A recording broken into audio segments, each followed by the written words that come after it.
আজকে আমার আলোচনার বিষয় লিঙ্গ শক্ত হবার করণীয় 4টি টিপস।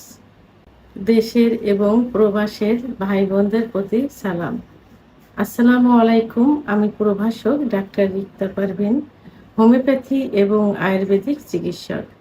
যৌন অক্ষমতার রোগীদের অনেকের চাওয়া থাকে যে তাদের লিঙ্গ শক্ত হয়ে নিস্তেজ হয়ে গেছে, সেটা শক্ত করতে হবে।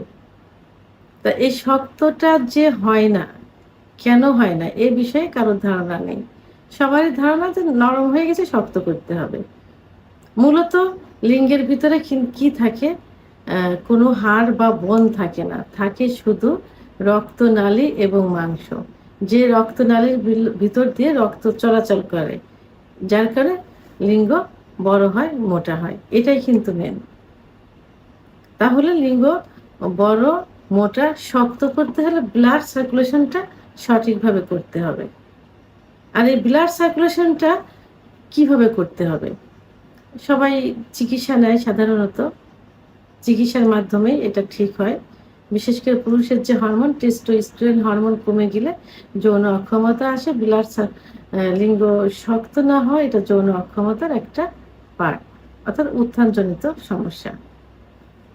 তো অনেকে প্রাথমিক অবস্থায় দেখা যায় যে একটা কমপ্লেন থাকে তাদের যে আমাদের ইচ্ছা হয়, পার্টনারের কাছে গেলে ইচ্ছা হয়, কিন্তু লিঙ্গ দাঁড়ায় না। তো এর জন্য তারা বিভিন্ন ডাক্তার দেখায়, পরীক্ষা নিরীক্ষার মাধ্যমে চিকিৎসা নেয়। অনেক সময় চিকিৎসাতে কাজ হয় না। আবার অনেকে কিছু থেরাপি নিয়ে থাকে, অনেকে সার্জারিও করতে চায়, যে ছোট হয়ে গেছে বড় করতে হবে, চিকন হয়ে গেছে মোটা করতে হবে, সার্জারি করতে চায়। তো এখন বিভিন্ন ধরনের সার্জারি বের হয়েছে, থেরাপি বের হয়েছে। তো অনেক সময় দেখা যায় যে সার্জারিটা অনেক ব্যয়বহুল হয়ে থাকে, আবার এটাতে সাকসেসও হয় না। ওষুধ খেয়েও অনেকে সাকসেস হয় না, আবার অনেকে ওষুধ খেতে চায় না। তারা তখন কি বলে যে এমন কোনো টিপস আছে, এমন কোনো ব্যবস্থা আছে যে ওষুধ ছাড়া এটা ঠিক করা যায়। তো আজকে আমি এই বিষয়ে ওষুধ ছাড়াই লিঙ্গ উত্থান হওয়ার বিষয়ে কিছু আলোচনা করব, অর্থাৎ কিছু টিপস বলবো। এই টিপসের প্রথম যেটা বলবো, সেটা আমি প্রথমেই বলবো যে এখন ইউটিউব চ্যানেল সার্চ দিলে দেখা যাবে যে কেগেল এক্সারসাইজ, অর্থাৎ কেগেল এক্সারসাইজ লিখে সার্চ দিলে চলে আসবে। এখানে কিছু ব্যায়াম আছে। এই ব্যায়ামগুলো ইউটিউব চ্যানেলে থেকে সুন্দর করে আপনারা দেখবেন, দেখে বুঝে। খুবই সহজ কিন্তু এই ব্যায়ামগুলো, 3-4টা ব্যায়াম থাকে, খুবই সহজ। এইগুলো যদি নিয়মিত একটু করতে থাকেন, তাহলে কিন্তু লিঙ্গের ভিতরে ব্লাড সার্কুলেশনটা শুরু হয়ে যাবে। তো অনেকে আবার বলে যে ব্লাড সার্কুলেশনটা কিভাবে হয়, কি অনেকে বুঝতে পারে না। আসলে যখন যৌন উত্তেজনা আসে, যৌন উত্তেজনা সাধারণত ব্রেনের থেকে আসে, নার্ভের থেকে আসে। যৌন উত্তেজনা আসলে তখন সারা শরীরে রক্ত চলাচল করে, বিশেষ করে হাড়ের থেকে লিঙ্গের ভিতর রক্ত চলাচল বেশি করে। তখন লিঙ্গ লোহার মতো শক্ত হয়ে যায় বা শক্ত হয়। এই রক্ত চলাচল যদি না করে বা কমে যায়, অর্থাৎ এই ব্লাড সার্কুলেশন যদি কমে যায়, তাহলে লিঙ্গ আস্তে আস্তে নিস্তেজ হয়ে যায়, চিকুন হয়ে যায়। লিঙ্গের ভিতর শিরাগুলো প্রসারিত না হয় না, যার কারণে কি হয়, লিঙ্গ ছোট হয়ে যায়, নিস্তেজ হয়ে যায় এবং নরম হয়ে যায়। তাই কেগেল এক্সারসাইজ করলে লিঙ্গের ভিতর যে রক্তনালীগুলো সংকুচিত হয়ে গেছে, সেগুলো প্রসারিত হয়, ফলে ব্লাড সার্কুলেশন বৃদ্ধি পায়, লিঙ্গ শক্ত হয়, অর্থাৎ আগের অবস্থায় ফিরে আসে। দ্বিতীয় নাম্বার যেটা বলবো, সেটা হলো এই ব্যায়ামটা খুবই সহজ একটা ব্যায়াম। অর্থাৎ এটা একটা থেরাপির মতো, ব্যায়াম থেরাপির মতো। এটা হলো নাক দিয়ে নিঃশ্বাস টানতে হবে। নাক দিয়ে বসতে হবে এভাবে, নামাজে যেভাবে যায় নামাজে বসে ওভাবে বসলে হবে। জোরে করে নিঃশ্বাস এইভাবে নাক দিয়ে টানতে হবে, টেনে মুখ দিয়ে এটা ছাড়তে হবে। নাক দিয়ে টেনে একটু বন্ধ করে রেখে মুখ দিয়ে এটা ছাড়তে হবে। তাতে কি হবে যে ব্লাড সার্কুলেশনটা বৃদ্ধি পেয়ে যায়। বিশেষ করে এইটা করলে রক্তের ভিতরে কি থাকে, রক্তের ভিতরে নাইট্রিক অক্সাইড থাকে। এই নাইট্রিক অক্সাইডটা এই এক্সারসাইজের কারণে বৃদ্ধি পেয়ে যায়।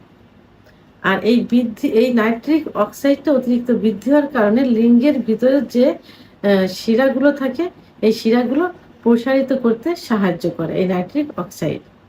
তাহলে এই এক্সারসাইজটা দিনে রাত্রে অর্থাৎ যখনই নামাজে বসতে পারেন, আর যারা অন্য ধর্মের আছে নামাজ পড়বেন না তারা দিনে 3-4 বার এইভাবে এক্সারসাইজটা করতে পারেন। একবারে 10-15 বারও করতে পারেন।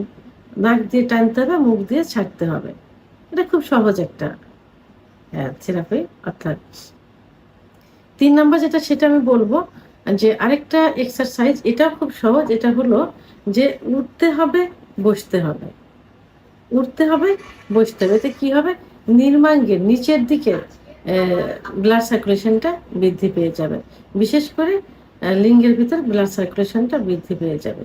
তো এই যে আমি এত ব্যায়ামের কথা বলছি, এগুলোর মূলত লিঙ্গ শক্ত করতে হলে কি করতে, ব্লাড সার্কুলেশন বাড়াতে হবে, লিঙ্গের ভিতরে সার্কুলেশনটা বৃদ্ধি করতে হবে। কারণ লিঙ্গের ভিতরে যে শিরাগুলো থাকে এই শিরাগুলো বিভিন্ন কারণে সংকুচিত হয়ে যায়। অতিরিক্ত হস্তমৈথুনের কারণে এবং প্রেশার ক্রিয়েট দিয়ে হস্তমৈথুন করার কারণে শিরাগুলো সংকুচিত হয়ে যায়। বিছানায় ঘর্ষণ দিয়ে বীর্যপাত করলে লিঙ্গের গোড়ায় অনেক শিরা থাকে, সেই শিরাগুলো অনেক সময় লুজ হয়ে যায় বা ঢিলা হয়ে যায়, আবার দুইটা চিরেও যায় অতিরিক্ত প্রেশার হলে।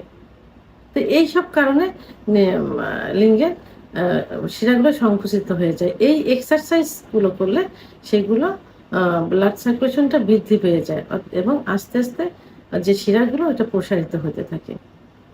এবং সিজনালি সময়ে যে তরমুজের যে সিজনটা আসে সেই সিজনে পর্যাপ্ত পরিমাণ তরমুজ খেতে হবে। কারণ তরমুজের ভিতরে কি থাকে, সিট্রোনিল অ্যামাইনো অ্যাসিড, যেটা লিঙ্গের ব্লাড সার্কুলেশন বৃদ্ধি করতে সাহায্য করে থাকে। এবং আরেকটা যেটা সেটা হলো যে যারা ধূমপান মদ্যপান অর্থাৎ নেশা করে থাকে, এই নেশাটা বন্ধ করতে হবে। এই নেশার কারণে যৌন অক্ষমতা চলে আসে, ব্লাড সার্কুলেশন কমে যায়, ব্লাড সার্কুলেশন বডিতে টোটাল বডিতেই প্রায় কমে যায়, লিঙ্গের ভিতরে বেশি হয় এবং লিঙ্গ তখন সংকুচিত হয়ে যায়, শিরাগুলো সংকুচিত হয়ে যায়, ফলে লিঙ্গ নরম হয়ে যায়, চিকন হয়ে যায় এবং আগামোটা গোড়া চিকন, শিরাগুলো ভেসে থাকে ইত্যাদি হয়ে যায়। তো এই জন্য ধূমপান মদ্যপান নেশা একবারে তো বন্ধ করা যাবে না, ধীরে ধীরে এটা বন্ধ করতে হবে। তবে যদি এটা যদি নিজেরা কন্ট্রোল করতে না পারেন, বন্ধ করতে না পারেন, তাহলে একজন অভিজ্ঞ সম্পন্ন রেজিস্ট্রারকৃত হোমিওপ্যাথি ডাক্তারের শরণাপন্ন হতে পারেন। কারণ হোমিওপ্যাথি চিকিৎসার মাধ্যমে এগুলো ঠিক করা সম্ভব, নেশা থেকে সরিয়ে আনা সম্ভব। এবং অপর যে সেটা হলো সুগার জাতীয় খাবার বন্ধ করতে হবে। তাহলে এই যে 3টা এক্সারসাইজ বললাম, নাক দিয়ে নিঃশ্বাস টানতে হবে, মুখ দিয়ে ছাড়তে হবে, উঠ বস করতে হবে এবং কিগেল এক্সারসাইজ করতে হবে।